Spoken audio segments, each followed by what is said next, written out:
আসসালামু আলাইকুম। সবাই কেমন আছেন? আশা করছি যে যেখানেই আছেন আল্লাহর রহমতে সবাই সুস্থ এবং ভালো আছেন। আলহামদুলিল্লাহ আমরাও ভালো আছি। নতুন আরও একটি ব্লগে আপনাদের সবাইকে আমন্ত্রণ জানাচ্ছি। আশা রাখছি আজকের পুরো ব্লগটাও আপনাদের কাছে ভালো লাগবে। সারাদিনের ব্যস্ততা, সেই সাথে সংসারের টুকটাক নানান কাজকর্মের পাশাপাশি সংসার জীবনের কিছু অভিজ্ঞতা আজকে আপনাদের সঙ্গে শেয়ার করব। সংসার জীবনে সুখী হতে না তেমন কিছুরই প্রয়োজন হয় না, লাগে শুধুমাত্র একটু ধৈর্য আর বোঝাপড়া। সংসারী হওয়া মানেই শুধু ত্যাগ না, বরং ভালোবাসা, সম্মান আর বোঝাপড়ার জায়গা। সংসারটা ঠিক তখনই সুন্দর হয় যখন ভালোবাসা, সম্মান আর সেখানে বোঝাপড়া থাকে।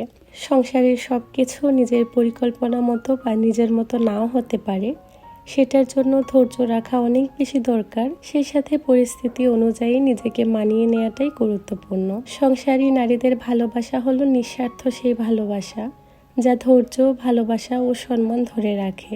সংসারটা কখনো একদিনে সুন্দর হয়ে ওঠে না, বা পরিবারের মানুষগুলো নিজের মতো নাও হতে পারে।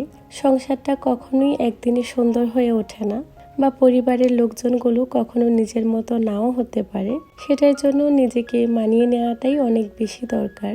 সংসারী নারী হলো সেই আলো যা অন্ধকার ঘরকেও আলোকিত করে রাখে। একজন বিবাহিত মেয়ের জন্য তার সংসারটাই হচ্ছে তার আসল ঠিকানা, তার সুখের জায়গা। এটার মধ্যেই সারাদিনে নিজের সুখটুকু খুঁজে নেয়া তখনই সুন্দর হয় যখন একজন অপরজনকে বুঝতে পারে, সম্মান করে। তখনই সেই সংসারটা অনেক বেশি সুখের হয়, আর সেখানে থাকে সম্মান, ভালোবাসা আর বোঝাপড়া। তবেই সেই সংসারটা অনেক বেশি সুখের হয়ে ওঠে।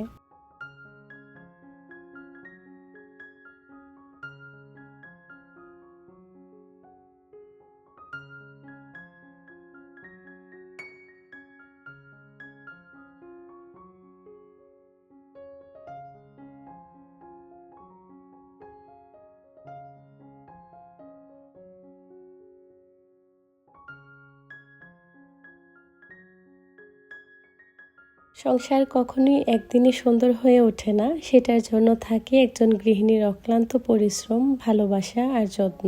তবেই কিন্তু সেই সংসারটা অনেক বেশি সুন্দর হয়ে ওঠে।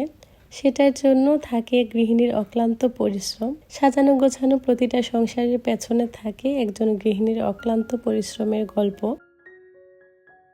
সেটা হয়তো বা কেউ দূর থেকে উপলব্ধি করতে পারবে না। এই জিনিসটা শুধুমাত্র একটা গৃহিণী বলতে পারবে। একজন গৃহিণী কতটা গুণী বা কতটা সাজানো গোছানো পরিপাটি, সেটা কিন্তু তার সংসারটা দেখলে, রান্নাঘরটা দেখলেই উপলব্ধি করা যায়। আমি কম বেশি চেষ্টা করে নিজের সংসারটাকে যতটুকু সম্ভব সাজিয়ে গুছিয়ে রাখতে। তবে সব সময় তো আর সাজিয়ে গুছিয়ে রাখাও সম্ভব হয় না। যতটুকু এলোমেলো হয় চেষ্টা করি যাতে সাথে সাথেই গুছিয়ে নিতে পারি। ঘর এলোমেলো অগোছালো হবে সেটা খুবই স্বাভাবিক।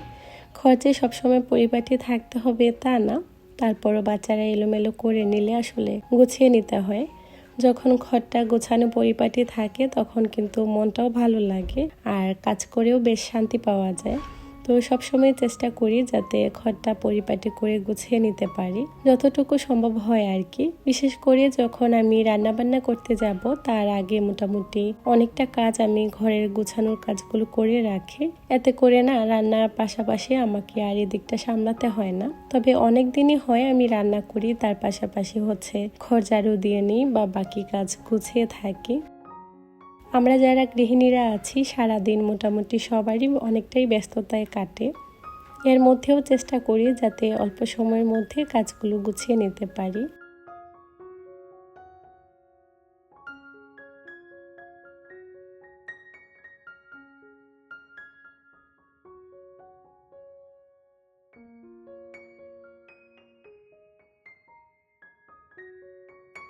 প্রতিদিন যখনই কাজকর্মগুলো গোছাতে আসি মাথায় শুধুমাত্র একটা টেনশনই থাকে যে কাজগুলো অল্প সময়ের মধ্যে কিভাবে শেষ করব। চাইলেও কিন্তু অতটা অল্প সময়ের মধ্যে কাজগুলো গুছিয়ে নেওয়া সম্ভব হয় না। তবে একটা সময় নিয়ে টার্গেট ধরে কাজগুলো করলে দেখবেন খুব অল্প সময়ের মধ্যে কাজগুলো গোছানো হয়ে যায়। সময়কে যতটা গুরুত্ব দেওয়া হয় দেখবেন কাজগুলো অনেকটা তাড়াতাড়ি শেষ হয়ে যায়। যেমন আমি দুপুরে রান্না বান্না সব কিছু আমাকে 1:30টার মধ্যে গুছিয়ে নিতে হবে, ওরকম করে আমি একটা টার্গেট রাখি। আপনি আপনার সংসারের অনুযায়ী প্রতিটা কাজ ধাপে ধাপে গুছিয়ে নিতে পারেন। রান্নাবান্নার পাশাপাশি কিন্তু ঘরের অন্যান্য কাজগুলো চাইলে গুছিয়ে নেওয়া যায়, তবে সব সময় তো আর এই কাজটা করা সম্ভব নাও হতে পারে। সেজন্য সকালবেলা নাস্তা খাওয়ার পরপরই আমি যেসব কাজকর্ম থাকে, ঘর তো বেশ অনেকটাই অগোছালো এলোমেলো হয়, তখন দেখা যায় কি আমি আমার মতো করে কাজগুলো একটু একটু করে গুছিয়ে নিই। এতে করে কাজগুলো যেমন সহজ হয়ে যায়, রান্নাবান্না বসালে এদিকে এসে দৌড়াদৌড়ি করতে হয় না, অল্প সময়ের মধ্যে আমি কাজগুলো গুছিয়েও নিতে পারি। তো এভাবে ধাপে ধাপে আমি ঘরের কাজকর্মগুলো গুছিয়ে থাকি। সংসার জীবনে সুখী হতে না তেমন কিছুরই প্রয়োজন হয় না, একটু ধৈর্য, সহানুভূতি, সেই সাথে একজন অপরজনকে বুঝতে পারলেই দেখবেন সেই সংসারটা অনেক বেশি সুখের হয়। একজন অপরজনের কথায় গুরুত্ব দিতে হবে, তাকে বুঝতে হবে যে সংসারের বোঝাপড়াটা সুন্দর, সেই সংসারটাও না অনেক বেশি সুন্দর। সময়ের সাথে সাথে দেখবেন একটা সময় হয়তো বা সবকিছু অনেকটা ঠিক হয়ে যাবে, তার জন্য অবশ্যই ধৈর্য ধরতে হবে, সেই সাথে একজন অপরজনকে বুঝতে হবে। বোঝাপড়া জিনিসটা না জীবনে থাকা অনেক বেশি দরকার। যখন সেই জিনিসটা চলে আসবে দেখবেন সংসার জীবনটা অনেক বেশি সুখের আর সহজ হয়ে যাবে।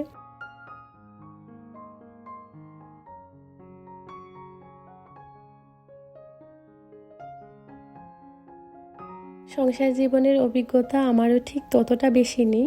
অনেক আপুরাই আছেন অনেক বেশি জ্ঞানী এবং গুণী, আমি তার কাছে কিছুই না। তবে আমার সংসার জীবনের ক্ষুদ্র এই অভিজ্ঞতা থেকে আপনাদের সঙ্গে কিছু কথা শেয়ার করেছি। জানি না আপনাদের কাছে কেমন লেগেছে, তারপরেও সবসময় বলবো যে ধৈর্য ধরতে হবে। যতটা সময় আপনি ধৈর্য ধরবেন দেখবেন এর থেকে সুন্দর সময় আপনার জীবনে আপনার জন্য অপেক্ষা করবে ইনশাল্লাহ। সেই আশাই রেখে সামনের দিকে এগিয়ে যেতে হবে। দেখবেন চলার পথে অনেক সুন্দর মানুষ আপনার কাছে পেয়ে যাবেন, তখন সেই সময়গুলো না আর খারাপ মনে হবে না, মনে হবে যে না, সেই সময়গুলোই ছিল জীবনের সব থেকে সুন্দর সময় আর সুন্দর মুহূর্ত। একটা সময়ের পর সব কিছুই সহজ হয়ে যায়, আগের মতো তেমন কঠিনও থাকে না। চলতে চলতে সবসময় সব কিছুই সহজ হয়ে যায়। তো ইনশাল্লাহ সময়ের সাথে সাথে অনেকটা পরিমাণে সব কিছু সহজ হয়ে যাবে, সেটার জন্য অবশ্যই ধৈর্য ধরতে হবে, সেই সাথে মহান আল্লাহ পাকের উপরে ভরসা রাখতে হবে। তিনি চাইলে বাকি জীবনটাও অনেক বেশি সহজ করে দিতে পারেন। আমরা সবাই সবার জন্য দোয়া করব। তো যাই হোক, কথা বলতে বলতে এদিক দিয়ে আমি ঘরের টুকটাক অনেক কাজই গুছিয়ে নিয়েছি। যে কাজগুলো বাকি ছিল সেগুলোই এখন গুছিয়ে নিচ্ছি। আসলে কাজ করতে করতে দেখা যায় কখন যে সময় পেরিয়ে যায় বুঝতেই পারি না। আমি যখন এই কাজগুলো গোছাচ্ছি আমার কিন্তু রান্নাবান্না করার সময় হয়ে গিয়েছিল। তবে প্রায় দিনই হয় আমার কিছু না কিছু আগে থেকেই রান্না করা থাকে। দুপুর করে না তেমন কিছু রান্নাই করতে হয় না, যদি আমার ভালো লাগে তখন রান্না করে নিই, তা না হলে এভাবেই বাকি যেগুলো থাকে ওগুলো দিয়েই মোটামুটি দুপুরে খাওয়া হয়ে যায়। তো রাতের দিকে রান্না করে থাকি।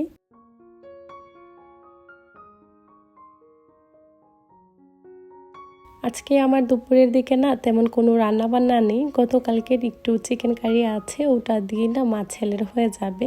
জুনাইদের বাবা যেহেতু দুপুরে খাবার খায় না, যার কারণে আমার খুব একটা টেনশনও থাকে না, যদি কাজকর্মতে বেশি একটা সময় দিই।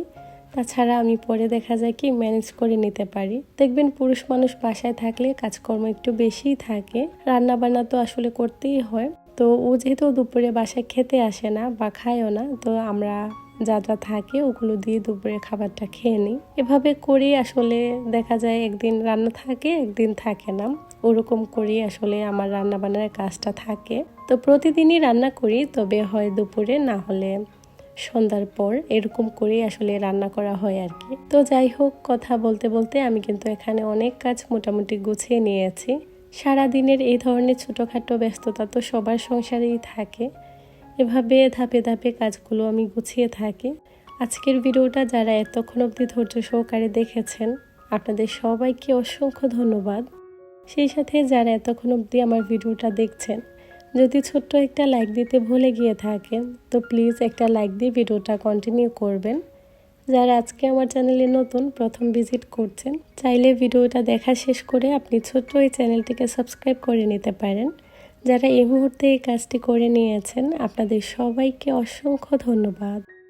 আজকে না কথা বলতে গিয়ে যে কতবার ভিডিওটা কাট করেছি, পরে আবার ভয়েস দিয়েছি, মানে সেই 10টার দিকে বসেছি ভয়েস দেওয়ার জন্য, এখন প্রায় 12টা বাজছে। বিশ্বাস করবেন না যে কতবার কাট করে করে আমাকে ভয়েস দিতে হচ্ছে, মনে হয় মুখ থেকে না কথাই বের হচ্ছে না, মানে আমি যেটা বলতে চাচ্ছি মনে হয় সেটা আমি বলতে পারছি না। তো যাই হোক, কথার মধ্যে যদি কোনো ভুল ত্রুটি হয়ে থাকে আপনারা সবাই ক্ষমা সুন্দর দৃষ্টিতে দেখবেন। বিকেলের দিকে না আমরা একটু বাইরে বের হয়েছিলাম, এরপর থেকে কোনো ভিডিও ক্লিপ আমার আর নেওয়া হয়নি। সোজা বাইরে এসেছি, তখন থেকেই আবার ভিডিওটা কন্টিনিউ করছিলাম। আসার পথে আমরা একটু চিকেন ফ্রাইও নিয়েছি। এই সময়ে বাইরে বসে থাকতে কিন্তু বেশ ভালো লাগে, আর আবহাওয়াটাও একটু ঠান্ডা ছিল। আজকের আবহাওয়াটা বাহিরে ভীষণ ভালো ছিল, একটু মেঘলা টাইপের ছিল, যার কারণে বাচ্চাদেরকে নিয়ে বাহিরে বের হয়েছি। ওরা কিছুটা সময় পার্কে খেলা করলে ওদের কাছেও ভালো লাগবে। তো যাই হোক, আজকের ভিডিওটা এই পর্যন্তই। সবাই অনেক বেশি ভালো থাকবেন। আল্লাহ হাফেজ।